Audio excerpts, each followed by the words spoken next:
Ya, leader saya ngajarin. Jawabnya gini, jangan jawab enggak, tapi jawablah hampir. Dia bilang, setiap hari kamu keluar rumah bilang, waktu pulang rumah mama tanya, ya, udah dapat tes apa? Hampir. Itu diajarin ya sama si leader saya Kartika. Diajarin ya sama si Kartika ya, jawabnya hampir. Tapi tiap hari hampir mulu, gitu ya. Udah bulan ketiga, jangan jawab hampir lagi ya, dia bilang. Ya, hampir lagi mah kebetulan. Hampir dapat kayak gitu. Gini, Leo, kamu sini ya. Akhirnya di bulan keempat saya memang closing nasabah teman-teman. Ya, berkat kesabaran teman-teman. Akhirnya mama saya yang jadi nasabah pertama saya teman-teman. Leo sini. Kamu sudah nggak usah cek lo, nggak harus ngantor, kamu juga nggak digaji. Kamu udah 3 bulan, dia bilang, sini. Mana yang perlu ditandatangan? Melas ya? Akhirnya tanda tangan mama saya. Ambil premi yang kecil lah, 500 bayar tahunan gitu ya. Tanda tangan. Tapi lucu teman-teman. Setelah mama saya bilang, setelah mama tanda tangan, besok kamu cepat-cepat lamar kerja lagi. Karena saya keluar dari pekerjaan saya yang lama. Ngapain kamu keluar dari pekerjaan kamu yang lama? Wong di sini kamu nggak harus cek, nggak harus ngantor, juga nggak digaji. Terus mama bilang, habis mama tanda tangan, besok kamu lamar lagi ke perusahaan yang lain. Dia bilang kayak gitu. Balik kerja, dia bilang. Loh mas, selama ini saya juga kerja loh. Pengangguran kamu, dia bilang. Keluar nggak dapat apa-apa. Gitu ya. Terus lucu. Setelah closing nasabah yang pertama, teman-teman, besoknya, ya taburan selama ini, teman-teman, closing satu persatu closing, teman-teman. Ya, taburan selama ini. Saya sampai pusing juga saya di join field sama leader nggak closing, saya sampai sungkan sama leader saya. Di join field nggak ini. Saya sampai suatu hari saya tanya, Tika, dulu waktu saya masih agent, kamu pusing nggak? Oh, saya pusing. Nemani kamu nggak closing, saya juga jadi nggak enak. Kan kita leader namanya agent, loh kok leader aja nggak bisa closingin kan gitu ya? Yang agent juga sungkan bawa leader tapi nggak menghasilkan. Wah, saya bawa ke market yang salah kali ya, saya mikir gitu ya. Nah, tapi lucu, setelah mama closing tanda tangan, langsung bulan keempatnya itu top komisi, bulan kelima top komisi, bulan keenam top komisi, kayak gitu ya. Satu persatu akhirnya prestasi mulai masuk teman-teman. Makanya penting restu dari orang tua. Bu Bilkis dia pernah cerita waktu itu di Malang ya. Dia cerita gini, kalau ada anak yang tidak direstui sama orang tuanya, dia akan temani anak ini untuk datangi orang tuanya. Itu kita lakukan. Ada yang pasangannya nggak diizini sama istri, nggak diizini sama suami, gitu ya. Atau mungkin anak tidak diizini sama orang tua. Kita datang, kita minta restu. Kita bilang, Bu, anak ini mempunyai satu impian yang bagus. Impiannya sangat besar. Dia kepengen membahagiakan papa mamanya. Dia kepengen menjadi anak yang bangga dan berbakti kepada papa mamanya. Di bisnis ini kami tidak bisa berhasil kalau tidak ada restu dari orang tua, kayak gitu. Di bisnis ini kami melatih anak untuk menjadi mandiri. Kita melatih anak untuk berbisnis. Kita melatih anak untuk bisa mengobi orang. Kita melatih anak untuk pintar mencapai impiannya, bekerja, dan pintar berbakti kepada orang tua. Ibu, kami mohon restu Ibu untuk langkah pertama anak ini di Prudential. Mohon kasih waktu, boleh ya Ibu ya? Kasih waktu kita untuk menunjukkan. Nah itu loh teman-teman, itu namanya restu. Itu penting banget. Untuk case-case tertentu, kita pasti akan melakukan hal itu teman-teman. Orang ini punya potensi, kita akan dekati pasangannya teman-teman. Biasanya yang terjadi itu adalah pasangannya, gitu. Kita akan dekati. Kita ajak dua-duanya masuk ke bisnis ini teman-teman. Nah, tapi kadang pasangan nggak mau, ya sudah nggak apa-apa. Tapi dia udah kasih izin. Kalau dia udah kasih izin, agent ini mau gerakan apapun, itu enak. Dia tidak merasa bersalah teman-teman. Dia tidak usah sembunyi-sembunyi. Nah itu enak, ya. Jadi kenapa saya harus promosi? Karena mama saya bilang, Leo, kamu ya habis ini cepat melamar kerja. Kamu kalau nggak gitu, kamu usiamu itu akan semakin bertambah dan tidak ada perusahaan yang mau terima kamu lagi. Terus mama kuliahin kamu buat apa? Gitu. Artinya ada satu tuntutan supaya Leo harus cepat berhasil di bisnis ini. Tapi di samping tuntutan itu, Leo mempunyai kelemahan, nggak pintar jualan saat itu. Saat itu tidak pintar jualan teman-teman. Karena saya backgroundnya juga pendiam. Nah, jadi kenapa saya harus promosi? Mama saya bilang, kamu ya, lihat orang itu jalanin MLM. Dia bilang, katanya MLM-nya bagus. Dia bilang kayak gitu. Lihat, masa tua, jualan es tebu di pinggir jalan. Dia bilang, aduh, saya harus cepat jadi Saya nggak mau jualan air tebu di pinggir jalan teman-teman, gitu ya. Saya harus cepat jadi. Nah, sejak restu orang tua dapat, kemudian closingan mulai masuk. Akhirnya saya mulai berpikir, ya, saya harus cepat promosi. Karena kalau saya tidak promosi, saya tidak tahu cara lain untuk sukses seperti apa. Karena saat itu saya nggak pintar jualan. Berarti kalau saya mau sukses, kalau nggak bisa startup, maka saya harus bisa promosi. Kalau saya nggak bisa startup dan saya nggak bisa promosi, apa artinya saya ada di Prudential? Karena saya di Prudential untuk bisnis, untuk kerja, untuk cari uang. Tapi kalau saya tidak bisa cari uang dari Prudential, buat apa saya ada di Prudential? Nah, itulah yang mendasari kenapa saya harus promosi. Akhirnya promosi UM, promosi SUM, promosi AM, teman-teman. Jangan itu sangat membanggakan, karena untuk mencapai AM itu pun harus punya omset 2,7 M ya. Saat itu seperti itu, teman-teman. Jatuh bangun juga saya alami, tim sampai ada yang pindah keluar masuk ke perusahaan yang lain juga ada, teman-teman. Kayak gitu. Ya. Jatuh bangun kita alami bersama lah. Nah, jadi pertanyaan saya kepada teman-teman sekalian, kenapa harus promosi yang AAD? Kenapa harus promosi AD? Kenapa harus promosi harus mencapai prestasi startup atau PCC? Dari yang dulu nggak bisa jualan, kemarin waktu di SO dia sempat sharing, dia sharing tentang PPH. PPH itu benar-benar ajaib, membuat jualannya pun gampang. Saya cuma 17 nasabah, itu EPE bisa 750 juta teman-teman. Hanya 17 nasabah, hanya 17. Karena otomatis ya, dia kalau ngambil PPH pasti premi besar. Tapi yang jadi permasalahan saat itu di PPH 1 adalah dia buka kelas kamar mulai dari yang 1 juta, bukan dari yang 500 ribu. Kalau sekarang kan enak, PPH 2 mulai dari kelas kamar 500 ribu, kelas budgeting udah dapat. Berusaha aja 500 ribu udah dapat ya buat anak-anak ya. Ngambil yang dia kalau nggak punya duit, ngambil yang dia berusaha aja nggak apa-apa. Satu kamar tuh 2 tempat tidur, 2 bed itu nggak apa-apa. Kan belum tentu yang sebelahnya keisi, benar nggak? Nah, jadi hari ini teman-teman, ya, teman-teman pribadi kenapa harus capai ini? Saya dikejar oleh waktu. Mama saya bilang, itu terngiang-ngiang di kepala saya. Kamu ya, usia tambah bertambah, tambah nggak ada yang mau pakai kamu. Jadi saya nggak ada jalan buat mundur, teman-teman. Leo cuma punya jalan untuk maju di Prudential. Ketika Leo maju, Leo udah naik ke UM, Leo harus ke SUM, harus ke AM. Kita di Prudential harus promosi AAD, harus promosi AD. Harus promosi. Kalau enggak, saya ini takutnya kemakan waktu, bisnis enggak jadi, enggak dapat apa-apa di sini akhirnya. Buang-buang waktu. Tanyain, apa sih salahnya kalau saya tetap agent, AAN, atau AAD? Apa sih salahnya? Kalau Anda tidak tahu apa salahnya, Anda akan cover soon, tetap berada di posisi seperti itu. Kalau Leo pribadi, Leo akan merasa lebih bermanfaat kalau Leo bisa promosi dan capai prestasi. Akan merasa lebih bermanfaat. Karena saya merasa, saya dulu tuh kurang bermanfaat. Jualan udah gak bisa. Masa promosi juga gak bisa? Gitu loh, itu yang ada di otak saya dulu.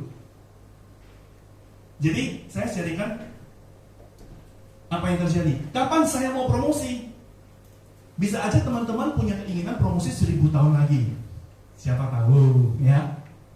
100 tahun lagi, 10 tahun lagi, atau bahkan tahun ini, ya. Buat perhitungan bisnisnya. Sekarang kalau mau naik AD, bagi yang AD, kalau dia mau naik AD, kan target 1,2 M. Saya anggap omset Anda 0. Hari ini 0. Puji Tuhan, kalau sudah ada api. Kalau belum ada api kayak gini loh perhitungan. Kita sisa waktu 6 bulan. Bagi 6 bulan, berarti kan butuh 200 juta. 200 juta di dalam sebulan kalau dibagi 4 minggu itu adalah 50 juta per minggu. Sampai sini nyambung ya? Nyambung. Karena kalau perhitungan bisnis nggak ada, kita nggak bisa berbisnis. Orang yang berbisnis pasti ada perhitungan bisnis, teman-teman. 50 juta per minggu yang harus Anda capai. Jika cash size-nya small cash, itu akan lebih mudah di closing. Kecuali kalau Anda jual PPH, itu apinya otomatis bisa terangkat. Karena dia bisa ambil sesuai dengan keinginan. 50 juta kalau misalkan saya anggap per case itu 10 juta, berarti closingnya yang rata-rata 1 juta per bulan. Maka saya hanya butuh 5 case. Nah, kalau saya bagi lagi rasio closing, ya, rasio closingnya 30%, maka berarti kita butuh 3 appointment per hari, teman-teman. Kalau rasio closing 30%. Pertanyaan saya, mengapa susah buat janji temu 3 orang per hari?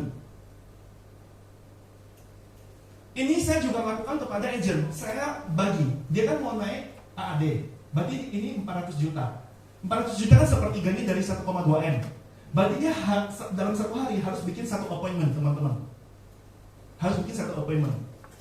Cara meningkatkan rasio closing tidak ada cara lain selain dia banyak prospek, banyak aktivitas. Kadang agent banyak belajar, dia nggak bisa menerapkan apa yang dia pelajari, akhirnya nggak jadi apa-apa kayak gitu. Jadi hari ini bagaimana caranya supaya rasio closing meningkat? Itu adalah dengan aktivitas.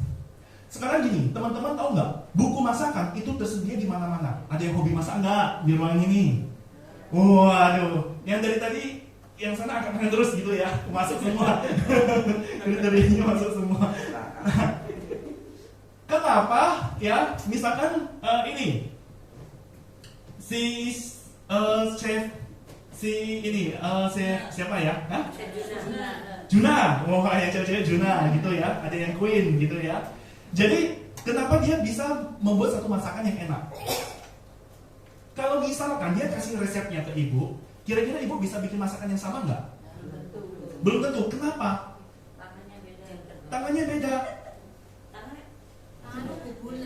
Cara dia bikin adonan aja beda ya. Arahnya, jumlahnya, sudutnya, ya benar ya. Caranya aja beda, ya. Jadi kita harus banyak latihan. Kalau nggak banyak latihan, rasio closing itu nggak bisa. Jadi kita buka pikiran si agent terus, ya. Nah, sehari kan makan 3 kali. Cobalah makan dengan orang lain. Minta referensi teman-teman. Kalau yang tidak punya pangsa pasar, ya, lakukan breakdown dan break your records, teman-teman. Kalau nggak di breakdown, Anda nggak tahu. Pada dasarnya sangat mudah. Hanya minim, kalau agent hanya minim 1 appointment per hari. Kemarin waktu kita ikut kelas MDRT, itu dia mengatakannya luar biasa. Kebetulan yang bawain rekan kita dari Jakarta, Ardita. Dia bilang, MDRT itu bukan buat dikejar. MDRT adalah menyangkut jalan hidup, cara hidup. Wah, langsung saya kena banget itu, teman-teman. Teman-teman dulu waktu kecil sering nonton film silat gitu, pendekar-pendekar gitu. Sering nggak? Nggak punya TV. Paling nggak baca, ya, baca buku, novel atau apa. Kupingu, ya. Cara hidup pendekar bagaimana? Zaman dulu pendekar, ya, dia harus melatih tubuhnya. Tapi kalau jam 7 pagi dia udah harus beraktivitas normal. Cara dia melatih tubuh pendekar itu adalah jam 2 pagi dia harus mulai latihan, teman-teman. Jam 2 pagi. Itu rata-rata kalau pesilat seperti itu. Tidurnya cuma dikit, 2 jam, 3 jam, ya. Nah, terus makanya umurnya pendek ya, tidurnya dikit ya. Sekarang umurnya panjang, kalau nggak punya PPH plus mati loh. Ya, umurnya panjang, cover sampai 99 PPH plus harus punya semuanya. Nah, kita juga sama, kita menjalani hidup sebagai seorang MDRT. Yang dia katakan adalah 5-3-3, ya. Buat janji temu 5 orang, mungkin di antara 5 orang 3 bisa ditemuin dan 3-nya itu bisa di closing, ya. Ya. Jadi kita cari 3 bisa dipresentasi dan 3 bisa di follow up. Kita lakukan itu setiap hari. Jadi MDRT bukan buat dikejar, tapi MDRT adalah menyangkut cara hidup. Menyangkut cara hidup. Nah, cara hidup sebagai seorang agent itu juga sama. Sebagai seorang pebisnis prudensial itu juga sama. Yang sehari-hari diomongin itu seperti apa gitu, teman-teman. Nih, King Week. Lepaskan mindset lama, tumbuh lebih kuat lagi. Ini ada gajah ya. Gajahnya ini sering ini. Mengapa gajah tersebut tidak bisa lepaskan diri dari masa kecil? Itu sering sekali menjadi satu momok dari si agent. Kita bolak-balik, kita bilang, lupakan masa lalu, ya. Jawabannya kan karena gajah diikat di masa kecil sejak dari kecil, betul ya? Nah, sejak dari kecil diikat, akhirnya dia udah gede pun dia nggak bisa lepas, gitu loh ya. Banyak agent seperti itu, terutama agent yang sudah lama join tapi dia tidak ada prestasi, teman-teman. Tapi yang namanya agent belum tentu nasib dia di tahun ini sama dengan tahun lalu. Bisa aja nasib dia berubah. Leo punya agent, tiba-tiba dia ketemu teman pondok dia yang dulu. Teman pondoknya ini ingat dia, akrab akhirnya, langsung cepat akrab. Ketika dia akrab, di saat itulah dia promosi menjadi AAD, dia promosi menjadi AD, tim dia juga promosi teman-teman kayak gitu. Dan tim dia juga melejit sebagai seorang PCC, teman-teman. Di saat dia akrab. Makanya saya bilang, setiap orang kita nggak tahu. Tuhan akan mempersiapkan jalan yang indah buat kita semua. Tapi semua itu akan indah pada waktunya, teman-teman. Nah, waktunya itu kapan? Kita kan nggak tahu. Yang bisa kita lakukan adalah kita setia terhadap hal-hal kecil. Jika seorang agent udah join ke tim Anda, jangan Anda abaikan, teman-teman. Jangan Anda abaikan. Rangkul semuanya. Tapi di antara semua itu, pilihlah 2 yang akan Anda kontak setiap hari, teman-teman. Kempit, ya. Tangannya 2 ya. Kempit tuh 2 agent tuh, gitu. Jadi mereka sudah mempercayakan bahwa saya akan berhasil di bisnis ini, maka wujudkan itu, teman-teman. Sebagai leader, Anda sudah tahu caranya. Anda dulu pernah promosi. Anda sudah tahu bagaimana harus promosi. Kalau tidak ada pangsa pasar, bagaimana? Tunjukkan. Lakukan. Lakukan seperti itu, teman-teman. Ini agent itu, ya, kita bilang Anda punya kekuatan untuk lepas dari pasak kecil tersebut, ya. Di India, gajah ya, itu kayak dewa loh, benar nggak? Beda. Kalau yang di sini mungkin terikat, tapi kalau di sana kayak dewa loh, ya. Didoain kayak gitu. Jadi lepaskan masa lalu di mana dia tidak punya prestasi. Yang sering Leo sharingkan adalah Leo mulai dari bisnis ini itu adalah dari canvassing, teman-teman. Karena di Kota Malang, Leo ini adalah pendatang. Leo pendatang, aslinya dari Singkawang, Kalimantan Barat, teman-teman. Jadi Leo mulai canvassing. Leo canvassing bisnis ini. Yang menguatkan Leo untuk bisa tetap bertahan di bisnis ini apa? Saya melihat leader saya ternyata juga canvassing, teman-teman. Kartika canvassing di Blitar. Saya melihat Bu Medi ternyata juga canvassing, teman-teman. GE owner kita. Dia juga canvassing. Kemudian ada pembicara datang, Pak Suryo dari Jakarta. Ternyata dia juga canvassing. Nah, jadi saya mulai bisnis ini itu adalah dari canvassing. Dia yang tidak punya pangsa pasar, kita sudah punya pengalaman untuk canvassing. Kita akan cerita pengalaman canvassing kita ke dia. Rasanya seperti apa? Dia tahu banget. Rasa canvassing itu seperti apa? Dia tuh tahu banget. Pertanyaannya kepada teman-teman, apakah teman-teman tahu rasanya canvassing? Oh, tahu banget. Karena tidak semua agent kita mempunyai database yang bagus. Tapi yang punya database yang bagus, pegang erat-erat, teman-teman. Nggak mudah menemukan agent yang punya database yang bagus. Nasabah kita pengusaha, tiba-tiba dia mau jadi agent. Kan itu sesuatu yang bagus, benar nggak? Lah itu, pepet terus, teman-teman. Ya, pepet terus. Kita waktunya terbatas. Agent tuh dipilih-pilih, di antara semua yang dipepet dia. Saya cuma punya satu agent, gimana Leo? Pepet satu itu dan perbanyak, teman-teman. Ya, kalau cuma satu Anda pepet terus, Anda yang stres nanti kalau dia nggak jalan. Kayak dorong tembok ini loh, nggak gerak nih. Itu, perbanyak, teman-teman. Perbanyak perekrutan. Nah, untuk perekrutan kita ikut ini loh, ikut kontes ini loh, startup agency. Kemarin saya banyak belajar sama Pak Kanho tentang ini, startup agency. Gerakin, teman-teman, gerakin. Karena ini sangat masuk akal untuk dikejar. Orang kalau mau promosi, butuh berapa agent? AAD. 4. Naik AAD butuh 5 kan? Ini kontesnya cuma nambahin berapa? Cuma nambah 3. Terus dari 5 agent, masing-masing harus closing berapa? Untuk peraturan agency, peraturan prudensial. 1 ya? 1. Ini cuma nambah berapa? 1 lagi. Berarti kan ini sebenarnya adalah jalan menuju AAD, betul nggak? Iya, jalan menuju AAD, teman-teman. Gila, ini keren banget, ya. Bahkan dengan masing-masing menjalankan kontes ini, orang yang rekrut itu loh, dia bisa promosi. Benar nggak? Keren banget, gitu, keren banget. Jadi saya bilang, wah ini jembatan yang menuju AAD nih. Kamu kalau mau, kamu harus jalani ini, gitu, ya. Nah, lanjut ya. Kita ajar agent untuk visualisasi doa dan action, ya. Sebab kamu memerlukan ketekunan supaya sesudah kamu melakukan kehendak Allah, kamu memperoleh apa yang dijanjikan itu. Ketekunan, teman-teman. Ketekunan. Itu sebabnya kenapa resep masakan yang sama tidak bisa dilakukan oleh sembarang orang. Mama saya kalau masak enak, kalau saya masak belum tentu enak. Benar nggak? Ya. Bikin popcorn aja saya gosong, gitu ya. Nah, kita memerlukan ketekunan, teman-teman. Demikian juga ketika Anda menjadi leader, dibutuhkan ketekunan. Setia nggak Anda sama agent kita bagi ke beberapa level, agent star, agent biasa, agent yang sangat super biasa, ya.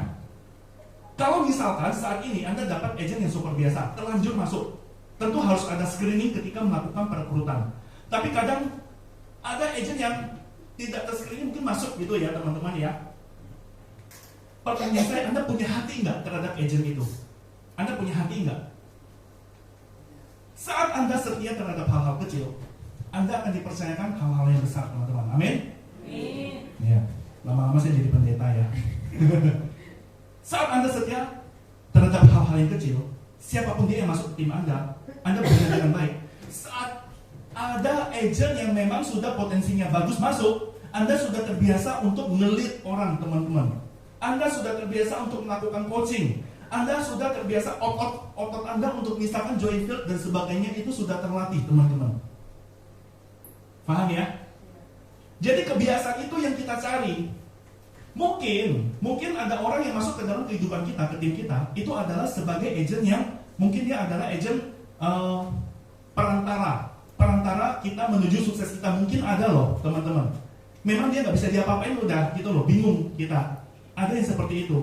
Makanya ketika mau rekrut, screening, teman-teman, screening. Kemarin ya, waktu kita belum keluar PPH 2, masih PPH 1, kita tuh tempuk sama yang namanya AIA, teman-teman. Ya, kebetulan ada satu yang kok sering tempuk sama timnya Leo gitu. Akhirnya yang kita lakukan apa, teman-teman? Yang kita lakukan, kita rekrut itu nasabah. Saya tidak dapat api sebagai seorang produser, tapi saya dapat api sebagai seorang leader. Kita jual bisnisnya. Ketika bisnisnya dia dapat, maka yang terjadi adalah dia mau mendengar penjelasan kita tentang PPH Prudential. Tadi kan yang di sana kan menggembar-gemborkan one bed, ya kan? Kita kamar ada batasannya. Tapi di kita bisa membuat si nasabah mengambil kelas VVIP, suite, itu bisa. Kalau sana nggak bisa. Dan kita masih punya plafon, sana nggak ada. Sana gold bay-nya kan setara dengan kita yang dulu itu adalah kelas kamar 6 juta, ya kan? Kita berlaku seluruh dunia, wilayah Asia Tenggara dulu cashless, sekarang malah seluruh dunia bisa cashless, gitu. Tapi kita punya plafon cadangan, itu yang bikin kita menang.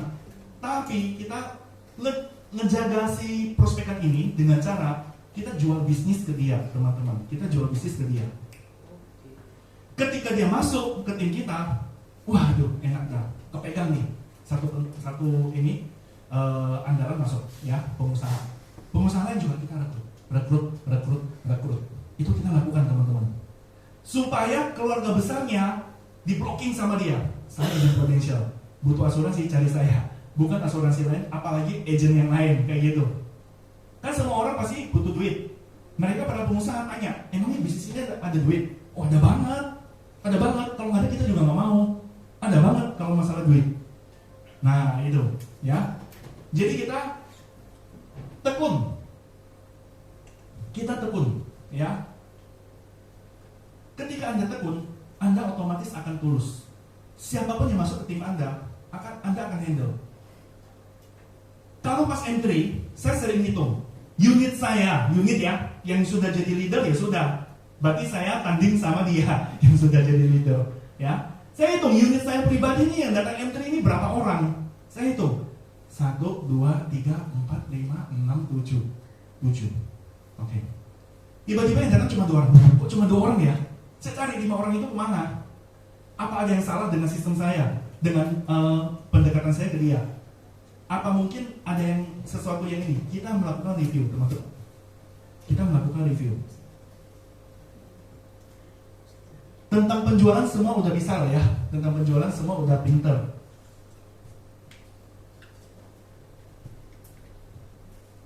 Dalam bisnis ini, di sini penjualannya rata-rata APA berapa ya teman-teman? Teman-teman leader maksud saya. Teman-teman sendiri yang api mencapai 300 juta pribadi, 200 juta, 100 juta. Oh, mungkin pertanyaan saya salah. Yang apinya 100 juta ke atas. Akhirnya ada yang katakan 100 juta ke atas, gitu ya, 1, 2, 3. Yang lain berarti api pribadi tidak mencapai 100 juta. Gampangannya gitu ya. Oh, hampir 99 juta. Nah, teman-teman, waktu ke Singapura, ya, duduk di USS ya, ini studio ya. Itu di sebelah ada seorang ibu-ibu. Ibu-ibu ini, ya, ketika mengeluarkan bekal makan siang, ya, dia keluarin satu sambal, ya, dia bilang, udah punya sambal belum? Dia bilang gitu. Kalau jalan-jalan ke luar negeri harus bawa sambal kita orang Indonesia, dia bilang kayak gitu. Kamu coba, sambal saya ini enak banget, dia bilang. Ini buatan saya sendiri. Saya lihat sambalnya, sambal burudi.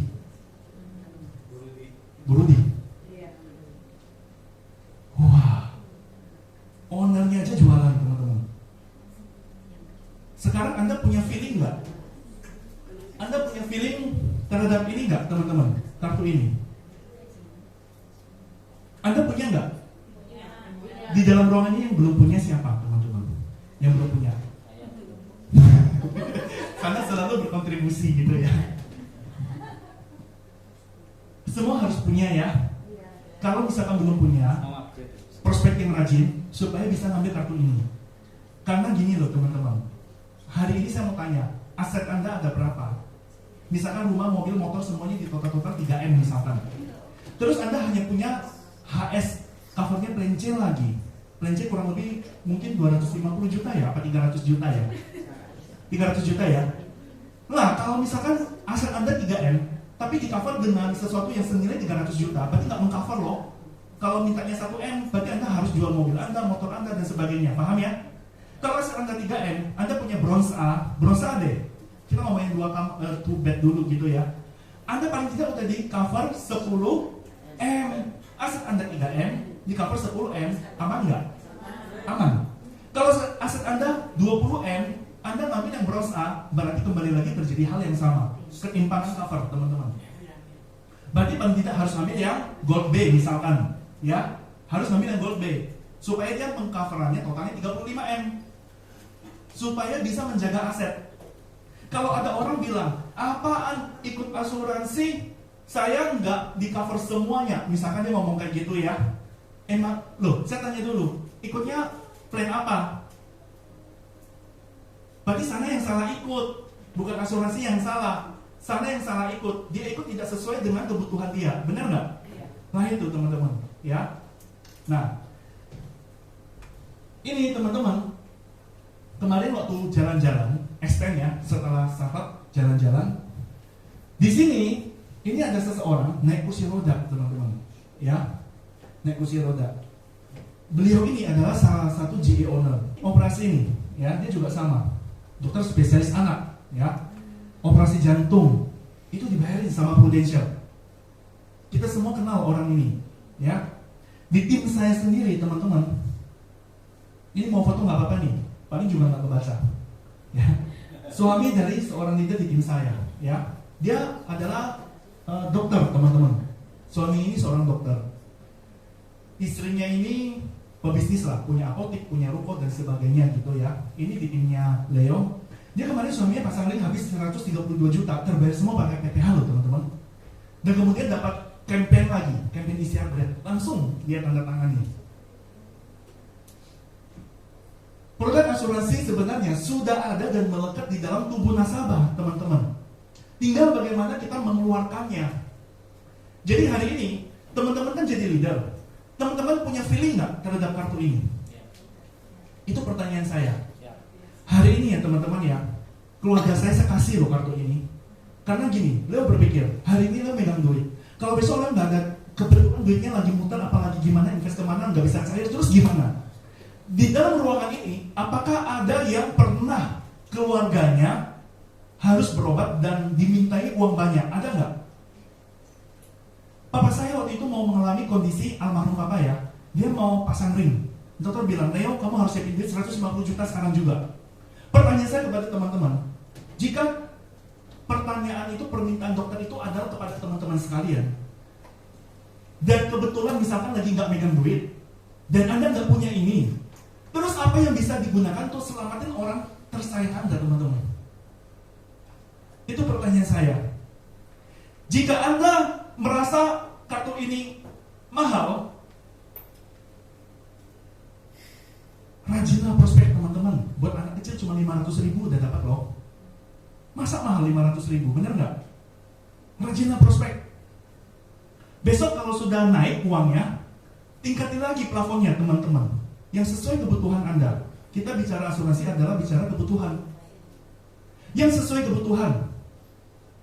Jadi hari ini, kalau misalkan ada apa-apa, ya, di sini punya anak ya, ada yang belum bikin, ya? Enggak ada gandengan, cari gandengan. Jadi hari ini teman-teman, semua keluarga Anda kasihin kartu ini, kasihin. Kalau nggak ada kartu ini, waduh, ini kartu nyaris sempurna loh teman-teman, nyaris sempurna. Mau ditanding dengan ini apa? AIA kemarin ya saya bahas, kita lebih murah. Mau ditanding dengan Aksa Finansial, sana Senelon dan Sistem Hangus, uang kita masih balik di hitungan yang 5%, teman-teman. Punya kita total keluar premi juga lebih murah. Mau ditanding mana pun kita menang loh saat ini. Tapi masalahnya produk ini bisa ditiru, itu masalahnya. Tinggal perusahaannya kuat nggak untuk niru kita. Saya sampai tanya Prudential, ini produk ini merugikan perusahaan nggak? Dulu kita dibully sama asuransi lain. Terus sekarang ketika keluar yang murah, kita jadi takut gitu sebagai agent. Ternyata Pak Didi mengatakan apa? Territory head ya, dia mengatakan, enggak Leo, dia bilang, Prudential udah nego dengan pihak REAS. Dan kita dapat rate khusus teman-teman. Kita dapat rate khusus. Itu sebabnya kenapa kartu ini ya bisa murah harganya. Karena Prudential bawa sekompi besar teman-teman. Bawa sekompi besar. Itu adalah modal utama dari Prudential. Makanya kita dapat harga murah. Gitu teman-teman.